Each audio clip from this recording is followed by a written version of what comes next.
So clearly it was a very large effort which had tremendous promise in the eyes of many smart people. Unfortunately, that company failed.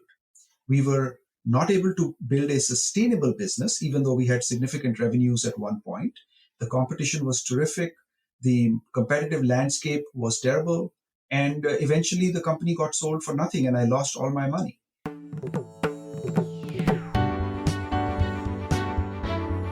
You are listening to The Sure Shot Entrepreneur, a podcast for founders with ambitious ideas. Venture capital investors and other early believers tell you relatable, insightful, and authentic stories to help you realize your vision. Welcome to The Sure Shot Entrepreneur. Today's guest is Ashmeet Sidana, founding partner at Engineering Capital. He calls himself the Chief Engineer. He's the only venture capital investor with that title. We talk about how he came from a rural village in India, from a farming community, and how his life has transformed through education. He now lives in the Silicon Valley, and he invests very early in companies that have technical risk. He gives examples of startups that have worked really well when he worked with entrepreneurs to help them build a business with deep technical problems that they wanted to solve. He also gives examples of companies that didn't work well and what he learned from that experience. We also talk about what needs to change in venture capital to make it possible for everyone to enjoy the upside of startups that become big in the future. Ashmeet, welcome to the Sure Shot Entrepreneur. Thank you, Gopi. It's a pleasure to be here today. Tell us about yourself, starting with your childhood and where you grew up. Gopi, I work as a venture capitalist, but at heart, I'm an engineer. I grew up in India. My father was a farmer. We lived in a very rural part of India, in a village, a very primitive existence. And thanks to the magic of education, I live here in Silicon Valley now and get the privilege to work with some of the smartest people who really want to change the world, investing in some of the cutting edge technologies in the world. So that's the luxury that and privilege that I have now. Where in India did you grow up?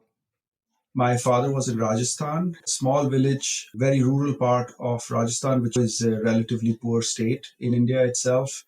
We were right in the desert in district Ganganagar, Tehsil Anoopgarh, near station Kalyankot. Most people could not imagine something as rural and as distant from the modern India where I grew up. Did you ever imagine that you'd be in the Silicon Valley as an engineer and now as a venture capital investor running your own firm? It was inconceivable for me. I had no conception of the world when I was a child of what it looked like. We would listen to shortwave radio and listen to the news from the BBC and Voice of America and Radio Moscow and just imagine what the world must be like outside while we were quite literally plowing our fields with camels, living in a mud house with no running water, no electricity, just a completely different concept of life. The way I like to dramatize it sometimes is that I have seen 5,000 years of human progress with my own eyes.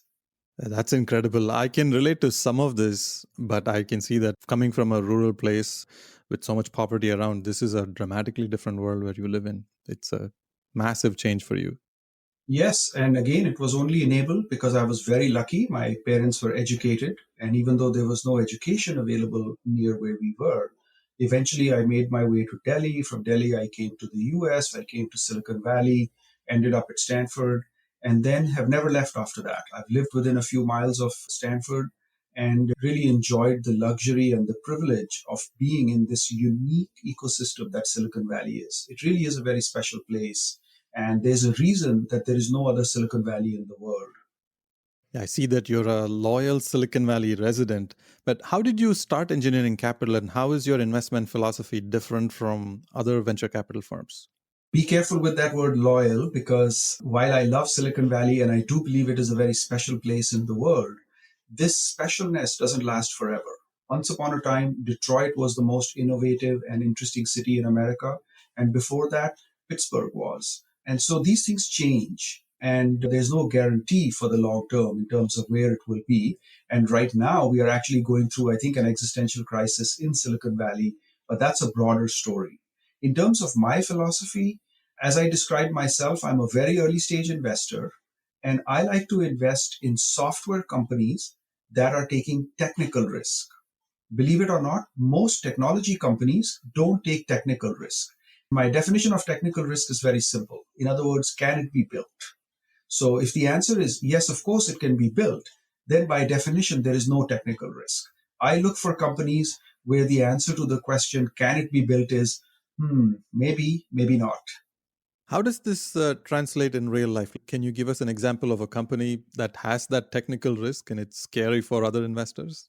Yes, several companies in my portfolio will demonstrate this. So let's take an example of a company, vFunction, where I was very lucky to be the first investor, working with an entrepreneur, Moti Rafalin, who wanted to solve the problem of large monolithic legacy programs running in the cloud. The cloud has been a big trend, and the reality is 90% of the software which exists is not in the cloud. These are legacy programs which have been written over years and decades. And an enterprise can't just wholesale lift and shift it into the cloud. And even if it did, it wouldn't get any of the benefits of the cloud. So the problem that Moti set out to solve was, how can you take a large monolithic program, automatically break it up into small chunks such that you can containerize it, scale it, make it a cloud native architecture, and get all the benefits of the cloud without having to do a manual lift and shift process. And that is the technology that vFunction has built. So, when you meet entrepreneurs like that, how is the initial interaction? What do you look for? What questions do you ask? Despite my focus on technology and technical risk, and obviously working with mostly engineers, at the end of the day, companies are built by people. Entrepreneurs who build successful companies are very special people. They have a special set of attributes. They are, of course, intelligent. They are, of course, hardworking. They are also risk takers. They are also creative thinkers. They are people who have a special knack for understanding where the market is. And so for me, every meeting starts with getting to meet the person. Who is the person? Who is the leader who wants to go and take on this extreme challenge of building a company from scratch? I always say that, can you imagine an Apple without a Steve Jobs? Can you imagine a Microsoft without a Bill Gates, or a Facebook without a Mark Zuckerberg? So who is the person who can be like that, who thinks like that? And that's where the conversation for me always starts. Though, of course, eventually I'm looking for these amazing technologies. This is very interesting. On one side, you're looking for some really deep technical problems to solve. And on the other side, you're also trying to connect with the entrepreneur at a human level. How does the story of vFunction play out? So when we started vFunction, most people went and talked to said this was impossible. This is a very hard problem in computer science. Arguably, this is close to the halting problem level of complexity, and it's not susceptible to the types of approaches that we were describing. But Moti and his co-founder Amir, they did some very good brainstorming, came up with some approaches that I got comfortable, had a high likelihood of success. Again, there's no guarantee that it would succeed, but there was a high likelihood of success.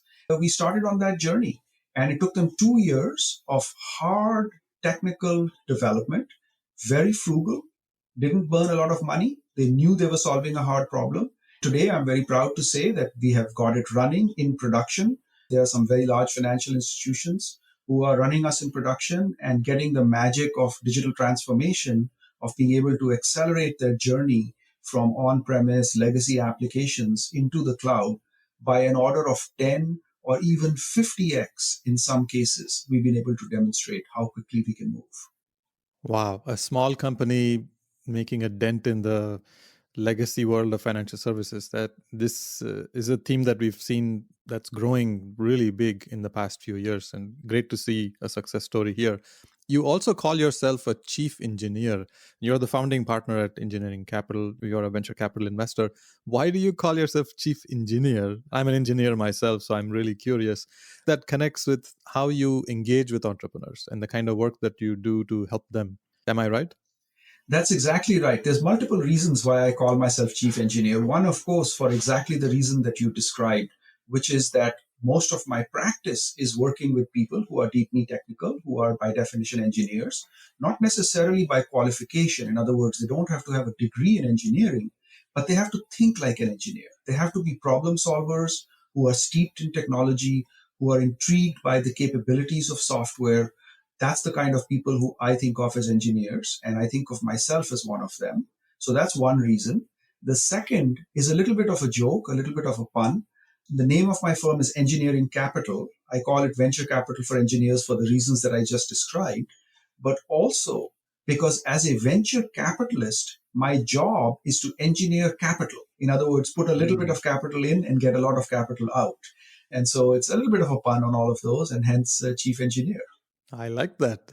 You're engineering both technology to build products and also you're thinking like an engineer when you manage capital. There are hundreds of managing directors and general partners in Silicon Valley, but I believe I am the only chief engineer working as a venture capitalist in Silicon Valley. I remember in the early days of my career in venture capital, when I met CTOs, they are so used to meeting business folks and investors. So they would dumb things down to a level where it's easy for those people to understand. I would have to tell them that, I was an engineer and I've actually used some of the tools that you're describing. And you can actually go a little deeper. I often read the papers or patents that they've published. So it makes it easier. I found it a struggle. Every conversation I had to literally convince them to, it's okay, you can go more technical on me. I realized what was preventing them from doing that was my dress code. I used to dress up like a businessman, and then I realized that that's preventing them. So I used to dress down, go in t-shirts and jeans, and then it made it easier for them to relate to me. So there are some minor tweaks that we need to do to adjust to the entrepreneurs. A great example of how subtle the venture capital business can be and how careful you have to be when you think about the nuances of, in this case, the interaction between a VC and an entrepreneur, but also in terms of how companies are built, how fragile and delicate an idea is when it starts before it becomes a mammoth organization. Within 5, 10 years, that can happen. And so it can be very subtle. I'll give you another example from the engineering version of how you can interact as a VC with entrepreneurs. There's a famous saying that if you want to understand something, you can ask someone why, the 7 whys. Like if you ask them why they did something, then why, you'll get to the root cause of where something is coming from. The engineering version of that is the 7 hows. In other words, if you ask someone, well, how are you going to build this? And then how will you do that of each of the sub pieces? And then how and how? Very quickly, you can get to the root of where the true technical innovation is. Is there something really special that is being done technically? Give us about the example. How was the initial discussion with the founders when you met them? What were the hows you asked them? Understanding how an entrepreneur wants to solve a problem can often lead to some special insights, both to me as a VC, as an investor, but also to an entrepreneur to understand what makes them special. So let's take the example of Menlo Security. This is a company that I'm proud to say I was the first investor in, and they have grown dramatically very quickly. We recently announced a very large financing led by Vista, $100 million round that Menlo raised. So obviously, it's a very large corporation today, and very proud to be the investor there. However, let's recognize that when the founder, Amir, came to me, he came with the observation that antivirus was broken. Antivirus was really not solving the problem of how we access the internet. And he was like, I think I have a better alternative. He came up with this concept of web isolation. The idea was that we would somehow isolate a computer from the web, yet allow people to see what is happening on the web, sort of like a TV. We never worry about catching a virus, I mean, a computer virus, by watching a TV. Yet, we worry about catching a computer virus when we go on the web. Why? In both cases, we are just watching content. Content is being delivered to us. And so, how do we create this web isolation layer? He invented this idea. Menlo Security has very successfully implemented it, and now they have built a large business behind it. And that's how great companies are built, from small ideas. This is a great example. Looks like the company's been growing very quickly and has become huge. What are some themes that you've seen across many of these companies you've invested in the past? Are there things that entrepreneurs do to make it easy for you to understand their vision and their story?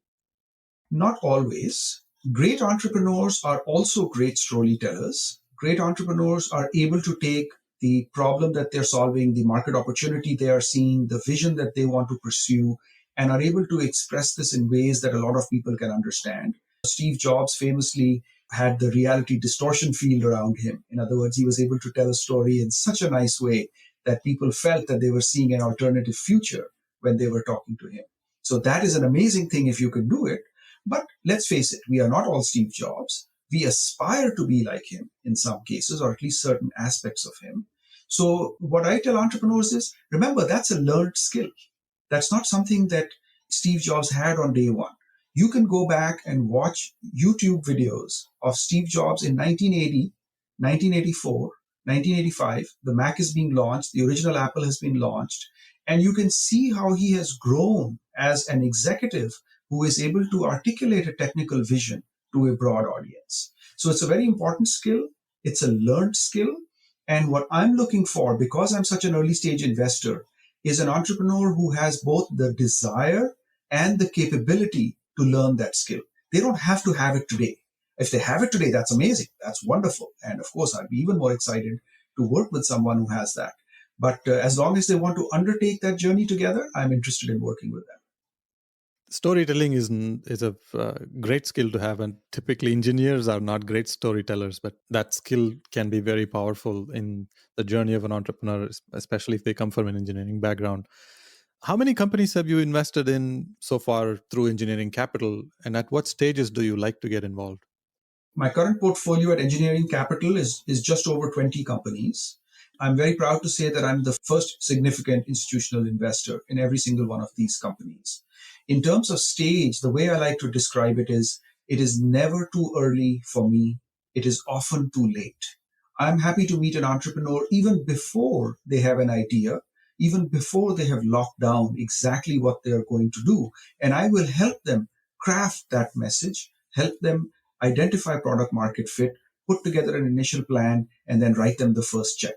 That is the stage that I excel at, and that's what I really enjoy doing at Engineering Capital. Yeah, meeting entrepreneurs at such early stages, it's really fulfilling because the small contributions that we make has a huge impact on the way they choose to build the company. I like doing that as well. I'd like to meet entrepreneurs even when they are in their current jobs and they're still thinking about starting a business and they haven't jumped yet. It's confusing to entrepreneurs because many people will describe themselves as early stage investors, and yet the definition of what is early changes quite dramatically from firm to firm. Because most investors, and let's face it, most money is concentrated in Wall Street, in the public markets, hedge funds, even private equity. And for them, what is early stage is very different to an individual person who is thinking of starting a company. So a Series B investor is early stage relative to a growth stage investor, a pre-IPO investor who is early stage relative to a public markets investor. And so it's really important to distinguish between different types of early stages. I am the earliest of the early stages where the companies are literally many times incorporated with my checks. So multiple instances where companies were incorporated with checks from me. You're a true venture capital investor. This is the genesis of so many great stories to start. I'm also curious to hear among all of these success stories, do you have an example of a story that really didn't go the way you expected? And what happened? Do I really have to do this, Gopi? Success I, stories are talked about very openly, and people are always curious to hear. No, I'm happy to share it because there are great lessons to be learned from success and also from failure. And one of my great failures in a previous fund that I used to work at was a company called PanoLogic.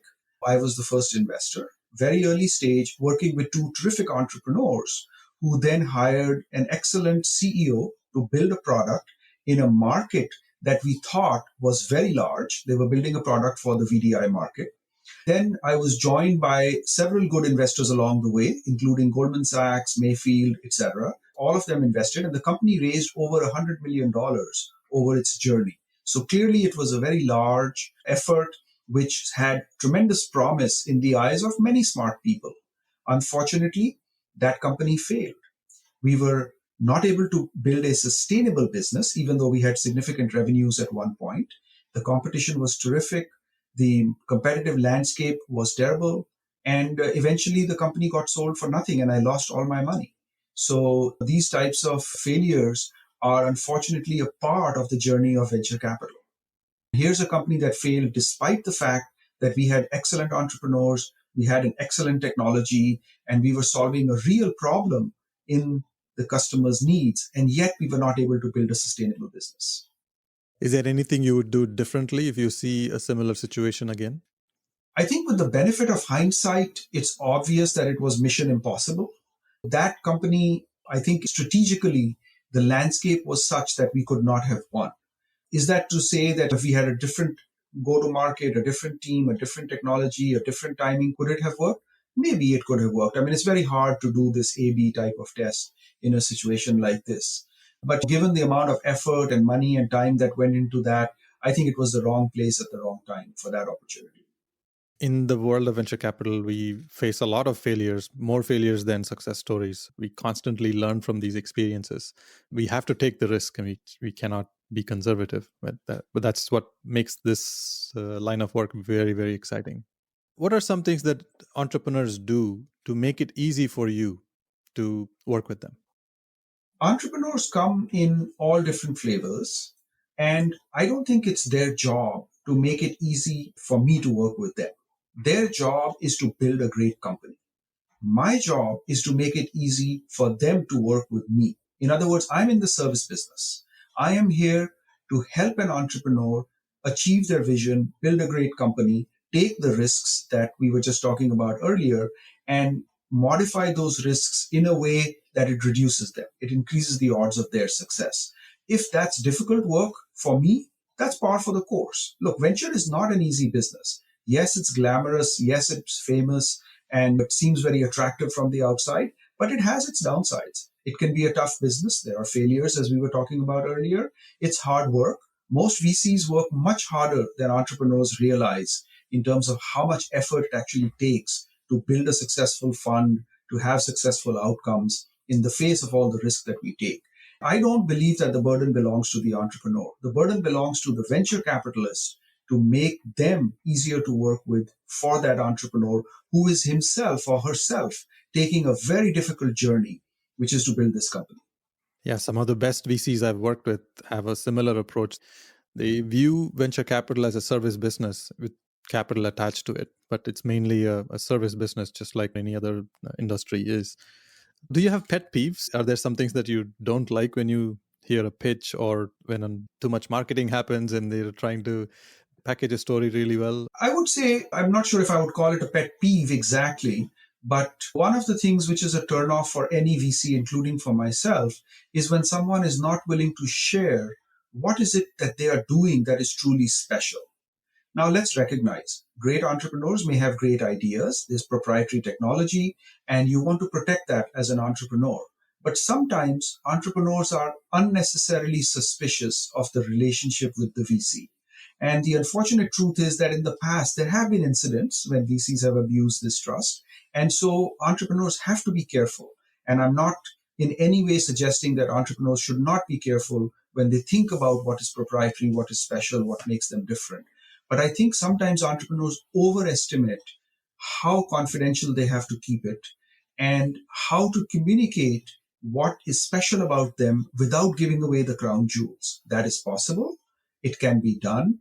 And with some careful thought, you can come prepared for that. So I would say that's the piece of advice to entrepreneurs is think very carefully about how you are going to communicate what you are doing without giving away the crown jewels. And especially at the early stages, especially engineers have often not thought through that. In terms of specific pet peeves, I mean, two minor things I can tell you. One is when entrepreneurs will not mail you a presentation. They sort of have this training that, no, you've got to get into a meeting and do the pitch in person. I can assure you, I read every single email I get myself. I don't have an assistant read my emails or sort emails or do anything like that. And if you send me a deck, I will read the deck. And I can oftentimes save both you and me a lot of time if you give me a little bit more context on what stage you're at, what problem you're solving, what market you're in, who the team is. So I would put that in the category of a pet peeve in the sort of 1 to 5% of the cases where people will hold back their deck and say, no, I only want to do it in a meeting. And so then you are forced to make a judgment call just based on the little information you have on whether it's a good use of time on both sides. Yes, I actually have a canned response waiting to send to entrepreneurs when they say, well, I don't want to send a slide deck now. I will send it to you after the meeting. And what I try to tell them is, look, you live and breathe this every day. So you're traveling at 100 miles per hour on this idea. And we're going to come into a meeting and I'm starting at zero. I want to be at least at 10 or 20 miles per hour. I may not even get to 60 miles per hour by the end of the hour, but for me to be productive, it really helps if I can align my mind to know what to expect. And the slide deck helps. That's a great suggestion, Gopi, and maybe I'll steal that and share it with some entrepreneurs in some cases. My advice to entrepreneurs in this case is make a smaller deck, make a teaser deck, make a deck that you are comfortable sharing if you have in a broader audience where you are not sharing the crown jewels of the company, but giving context so the other person can make a decision about fit, not necessarily about quality, but fit. Are you a match for the fund, for the strategy, for the stage that the firm is interested in? And you will do both of yourselves a good service. If you were to change one thing in venture capital, what would it be? Probably the biggest thing is a structural advantage to our asset class would be a more dynamic public market at earlier stages. What has happened in the US, unfortunately, is that the public markets have become very far from where venture capital starts. It used to be that you could take a company public at about $100 to $200 million valuation. And so the venture capital journey was relatively short and early. Now, it is inconceivable to take a company at less than a billion or realistically even $5 or $10 billion valuation.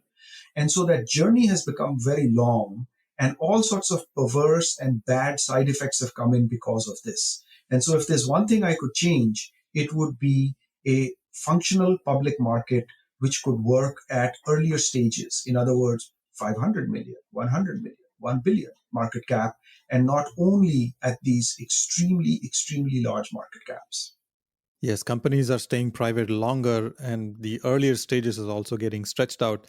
So access to liquidity will certainly help this asset class flourish much more. Access to liquidity is one benefit, but also it is transparency. It is also the discipline of being public. It is also democratizing the gains that come from a public company. If you keep the companies private for very long, you are essentially concentrating all of that return into a small number of hands. People like you and me who are lucky enough to work in financial services and can invest in companies like this. If a company is public, then you are democratizing the gains of that company, then the growth that is going to come. Tesla went public at a $17 share price. Today they are trading at a $600 share price. All of those gains were enjoyed by people who participate in it freely because it was a public company. And it's been a tough journey. It's been an interesting journey to watch Tesla. Same thing for Amazon. Same thing for Microsoft. These companies went public at relatively small market caps and have then grown their market cap by 10 or even 100x. And all of that benefit was available to anyone who wanted to essentially trade shares for pennies in the public market. And that is the great benefit of taking these companies public earlier. Very well said. That's true. The access to wealth creation through investments like this democratizes access to prosperity. This is fascinating, Ashmeet. I really like the conversation. I want to switch to the last segment of this and ask you about your community involvement. Is there a nonprofit organization or a community activity that you are passionate about? I'm passionate about education because education has had a dramatic impact on my life.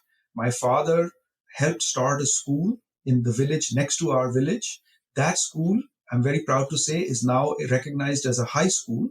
So you can actually graduate from that and get the Rajasthan State Board certificate if you go all the way.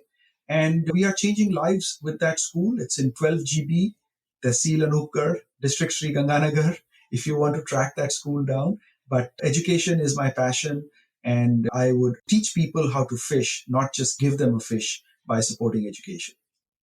Education is a great gift that keeps giving, and I can attest to that. Education truly transformed my life and my family as well, and so many others. And it's great to see that you highlight that as your passion. It certainly changed my life. Well, thank you very much. I look forward to spending more time with you, and hopefully I'll have opportunities to co-invest. We have already started co-investing in a few companies. I hope we find more of those opportunities. Absolutely, Gopi. I'm looking forward to that. Thank you for listening to The Sure Shot Entrepreneur. I hope you enjoyed listening to real life stories about early believers supporting ambitious entrepreneurs. Please subscribe to the podcast and post a review. Your comments will help other entrepreneurs find this podcast. I look forward to catching you at the next episode.